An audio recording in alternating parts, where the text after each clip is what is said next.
माता की, भारत माता की नमस्कार। আপনারা কেমন আছেন? আমি এই রাঙ্গামাটির দেশে পা রেখে নিজেকে অনেক ভাগ্যশালী মনে করছি।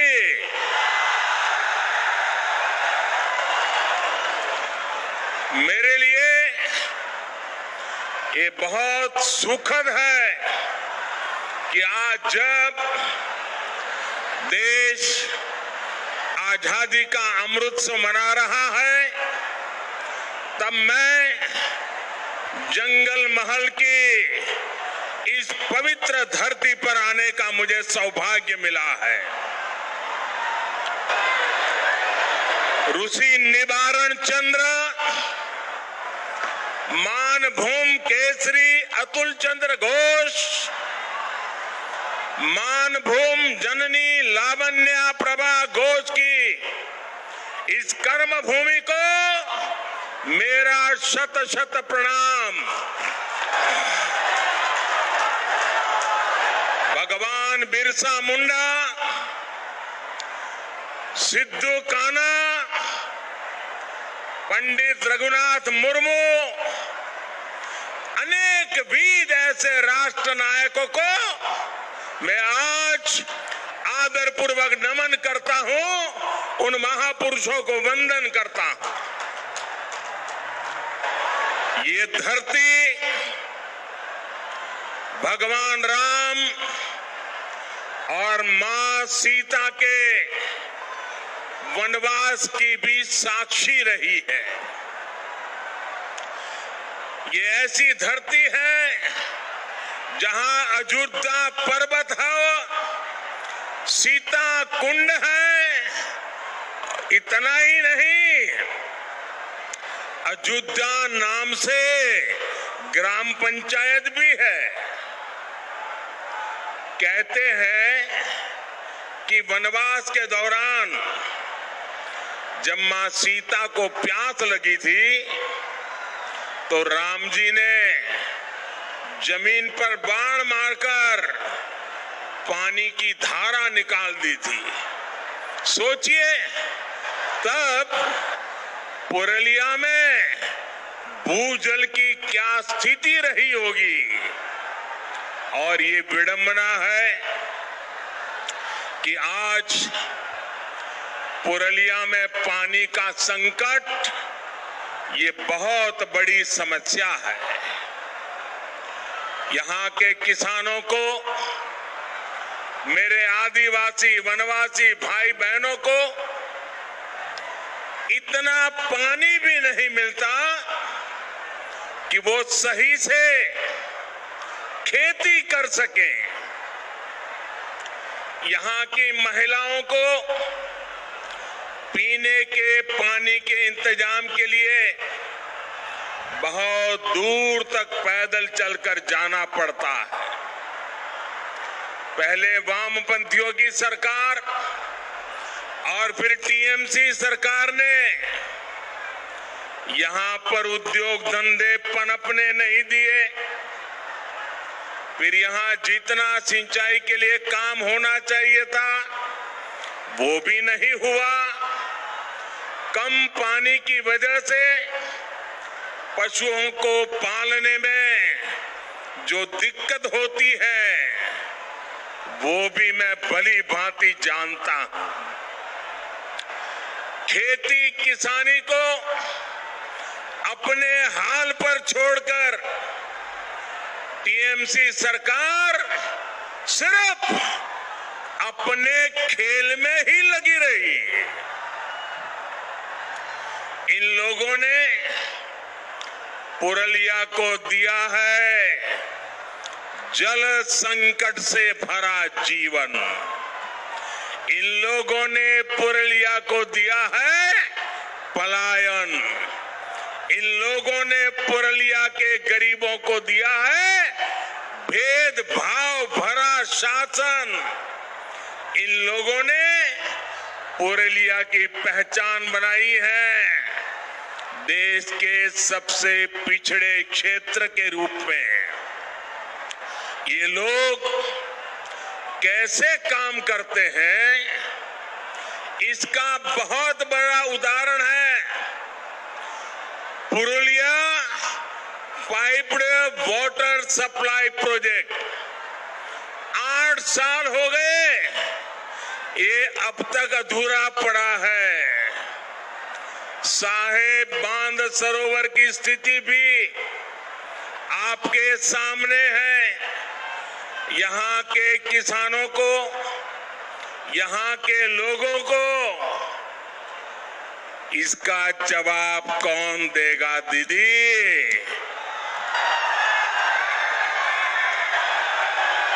दीदी, ये लोग आपसे जवाब मांग रहे हैं। जवाब मांग रहे हो कि नहीं मांग रहे हो? दीदी ने जवाब देना चाहिए कि नहीं देना चाहिए? दीदी ने अपना काम का हिसाब देना चाहिए कि नहीं देना चाहिए? अरे दीदी, बोछोर एयरपोर्ट, बोछोर धोरे,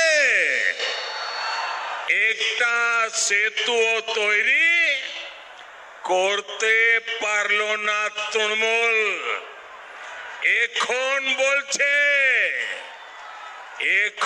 বলছে উন্নয়নের কথা। और इसलिए आज मैं पुरुलिया के लोगों को, पूरे जगलमहल क्षेत्र के लोगों को विश्वास दिलाने के लिए आया हूं। बंगाल में भाजपा सरकार बनने के बाद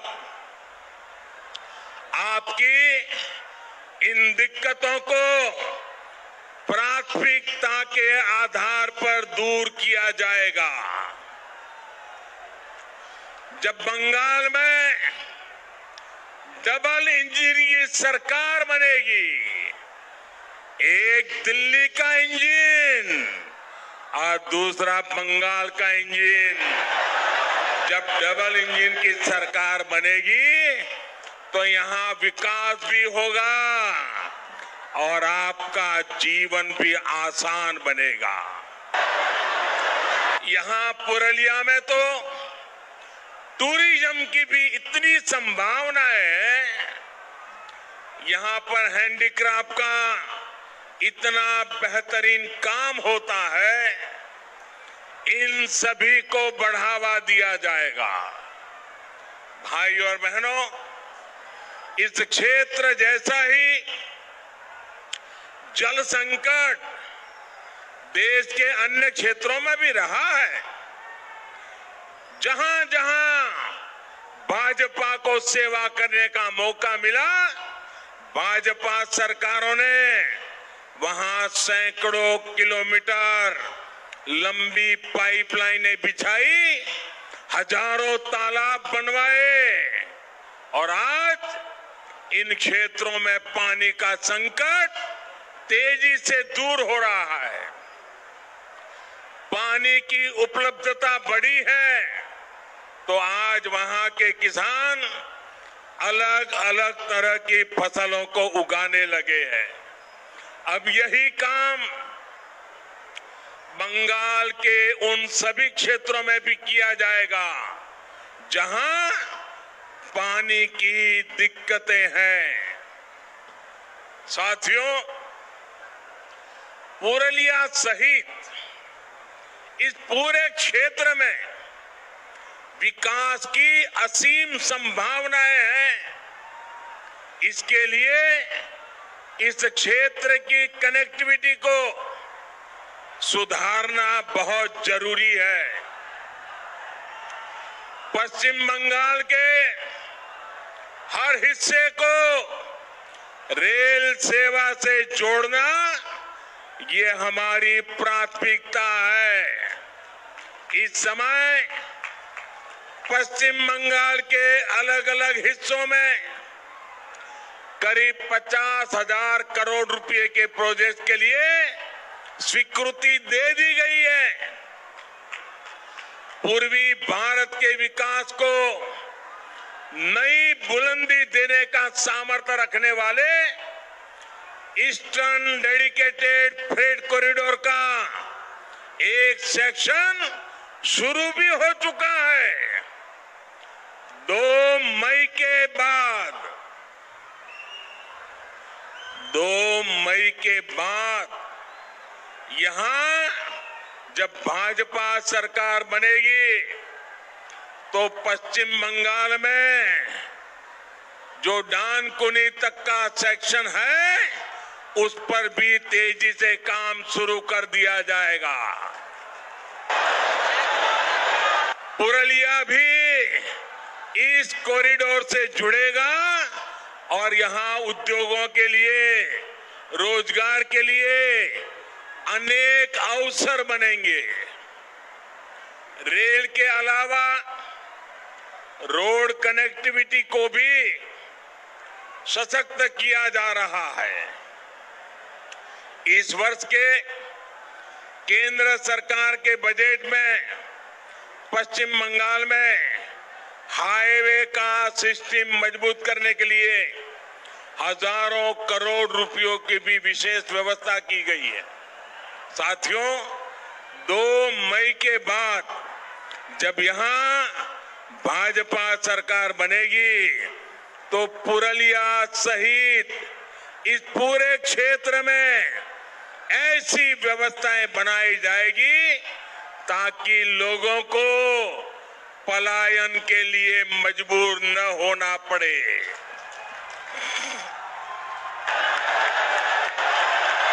यहां कृषि आधारित उद्योगों को बल दिया जाएगा ताकि यहां के युवाओं को यहीं पर ज्यादा से ज्यादा रोजगार मिल सके।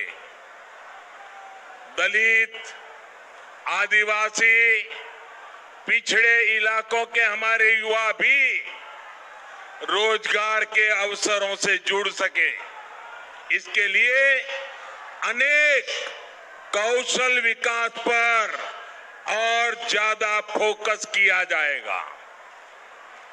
यहाँ के छाऊ कलाकारों, यहाँ के हस्तशिल्पियों को कमाई और मान सम्मान से जुड़ी दूसरी सुविधाएं मिले, ये सुनिश्चित किया जाएगा।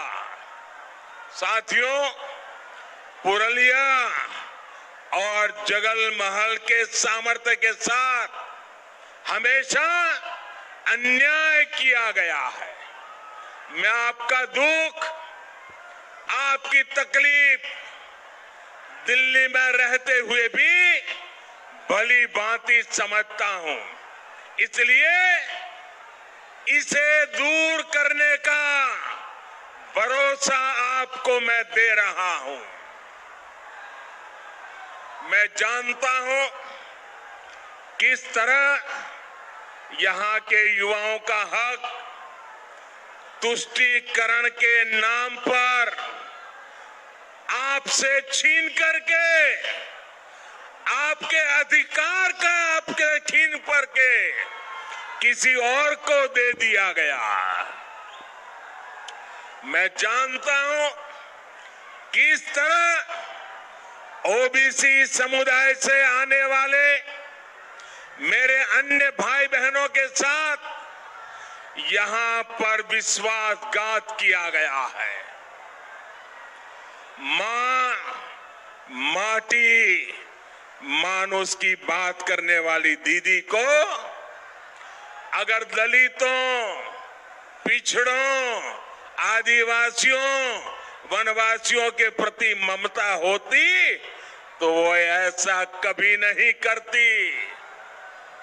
यहां तो दीदी की निर्मम सरकार ने माओवादियों की एक नई नस्ल बना दी है जो टीएमसी के माध्यम से गरीबों का पैसा लूटती है। गरीबों के हकों को लूटती है। पूरा बंगाल जानता है, कोयला माफिया, बालू माफिया, इन लोगों को किसका संरक्षण मिला हुआ है। अपने राजनीतिक लाभ के लिए दीदी की सरकार माओवादी हिंसा को भी बढ़ावा देती है और इन सब का नुकसान उठाना पड़ता है आपको, मेरे गरीब भाइयों बहनों को, मेरे नौजवानों को, मेरी माताओं बहनों को, यहाँ की महिलाओं को, यहाँ के बच्चों को। और इसलिए आज बंगाल की जनता कह रही है, आज बंगाल की जनता कह रही है, एक एक बंगाली कह रहा है, अत्याचार अनेक करे छो दीदी,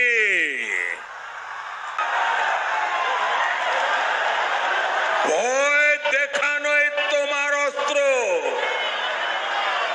রুখে দাঁড়াবে এবার বাংলার মানুষ মা দুর্গার আশীর্বাদে, করবে তোমায় পরাস্ত।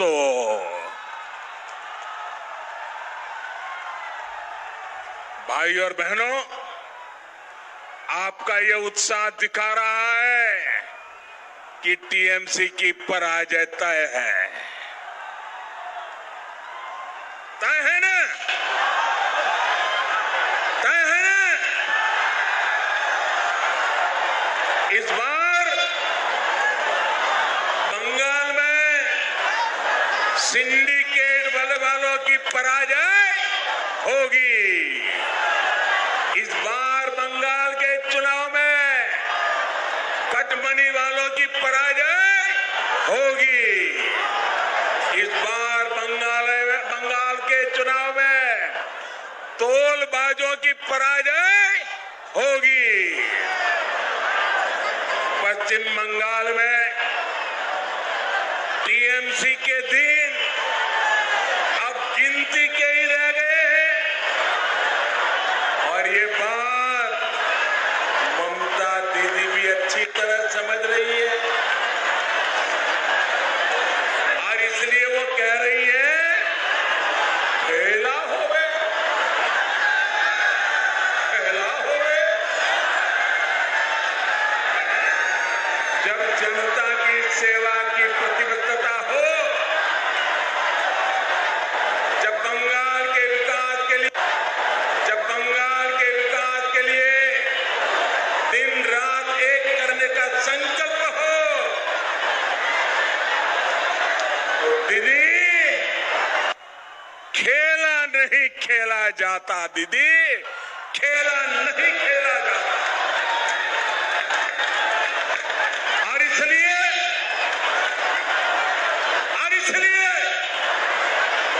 दीदी बोले खेला होवे, बीजेपी बोले चाकरी होवे।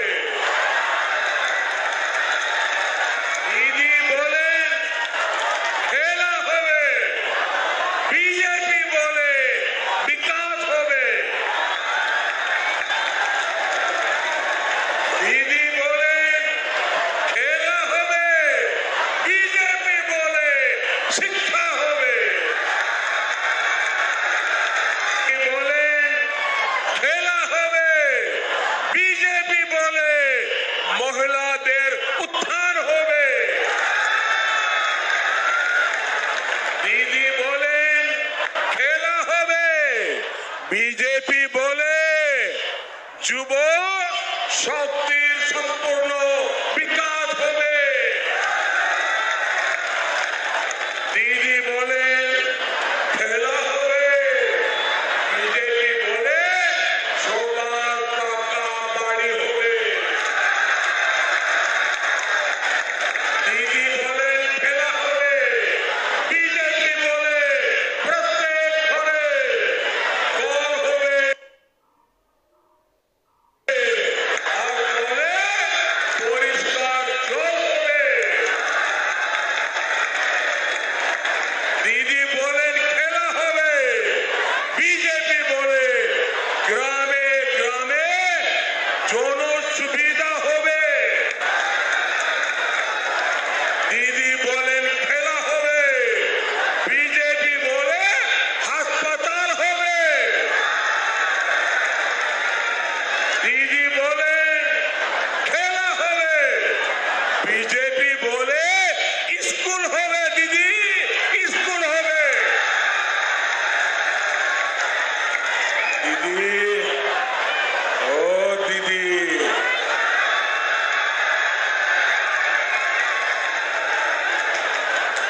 बंगाल का मिजाज है।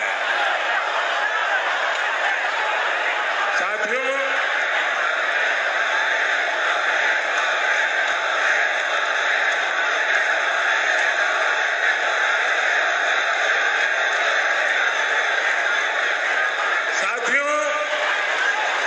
दीदी को बंगाल के लोगों के हितों से ज्यादा खेल की चिंता पड़ी है, लेकिन दीदी ये भूल रही है कि इस बार खुद बंगाल की जनता उनके विरोध में खड़ी है। 10 साल का विश्वासघात, 10 साल की दुर्नीति, इसकी सजा अब बंगाल के लोग इस चुनाव में उन्हें दे करके रहेंगे। कोलकाता की ब्रिगेड रैली के बाद जो कुछ भी हो रहा है वो आप भी देख रहे हैं, देश भी देख रहा है। 10 साल के तुष्टीकरण के बाद लोगों पर लाठियां, डंडे चलवाने के बाद अब ममता दीदी अचानक बदली सी दिख रही है। ये हृदय परिवर्तन नहीं है, ये हारने का डर है। ये बंगाल की जनता की नाराजगी है जो दीदी से सब कुछ करवा रही है। दीदी, आप ये सब करते रहिए, हर तरह से खेलते रहिए, लेकिन ये मत भूलिए कि बंगाल की जनता की याददाश्त बहुत तेज होती है। बंगाल की जनता को याद है कि गाड़ी से उतरकर आपने कितने लोगों को डांटा फटकारा है और पुलिस को कह रहे थे पकड़ो, जेल में डालो। तुष्टीकरण के लिए आपकी हर कार्रवाई बंगाल के लोगों को याद है। साथियों, आपको याद है ना, दीदी के सारे कार्य में याद है ना, बंगाल की जनता को याद है जब आपने देश की सेना पर तख्ता पलट की कोशिश का आरोप लगाया। जब पुलवामा हमला हुआ तो आप किसके साथ खड़ी थी, ये भी बंगाल के लोग भूले नहीं। साथियों, 2-3 दिन पहले दिल्ली की एक अदालत ने एक बहुत बड़ा फैसला सुनाया। ये फैसला बाटला हाउस एनकाउंटर से जुड़ा है। इस एनकाउंटर ने भारत में आतंकवाद और आतंकवाद के पीछे जो ताकतें हैं उनके असली चेहरे को उजागर कर दिया। राज्य सरकार में जो कर्मचारी कॉन्ट्रैक्ट पर है, सभी की स्किल और ज्यादा बढ़े, वो और अच्छी तरह से बंगाल के विकास में योगदान कर सके, इस पर भी बहुत जोर दिया जाएगा। राज्य सरकार के जो बाकी कर्मचारी हैं, उन्हें भी ममता सरकार द्वारा अनेक सुविधाओं और मानदेयों से वंचित रखा गया है। भाजपा सरकार में ये सारी विसंगतियां दूर की जाएगी। साथियों, भाजपा की केंद्र सरकार की नीति है डीबीटी यानी डायरेक्ट बेनिफिट ट्रांसफर। पश्चिम बंगाल में दीदी सरकार की दुर्नीति है टीएमसी, यानी ट्रांसफर माय कमीशन। हम डीबीटी वाले हैं जो डायरेक्ट बेनिफिट ट्रांसफर की बात करते हैं, वो टीएमसी ट्रांसफर माय कमीशन में ही डूबे हुए। यहां आयुष्मान योजना क्यों नहीं लागू हुई? क्योंकि ट्रांसफर माय कमीशन नहीं हो पाया। यहां किसानों के बैंक खातों में हजारों रुपए जाने से क्यों रोक दिया गया? क्योंकि ट्रांसफर माय कमीशन नहीं हो पाया। अब आप ही बताइए साथियों, पश्चिम बंगाल में भाजपा सरकार चाहिए कि नहीं चाहिए? पश्चिम बंगाल को आप विकास चाहिए कि नहीं चाहिए? पश्चिम बंगाल के नौजवानों का भविष्य चाहिए कि नहीं चाहिए?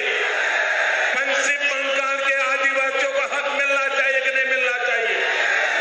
पश्चिम बंगाल की माताओं बहनों को सम्मान मिलना चाहिए कि नहीं मिलना चाहिए? बस आपका यही जोश हर सिडनी के हर टोला बाज का होश उड़ा रहा है। और इसलिए दीदी को आपके जनधन बैंक खातों से डर लगता है।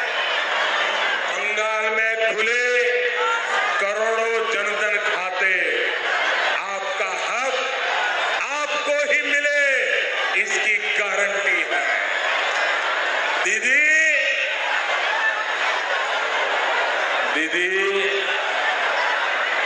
दीदी चांद चोरी खेला चलते थाको हमरा चाहिए खेला शेष हो।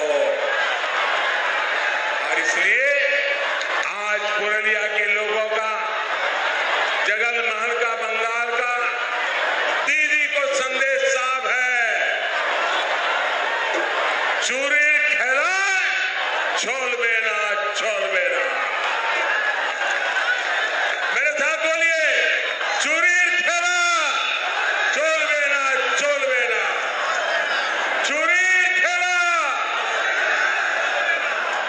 चोरी खेला, चोरी खेला।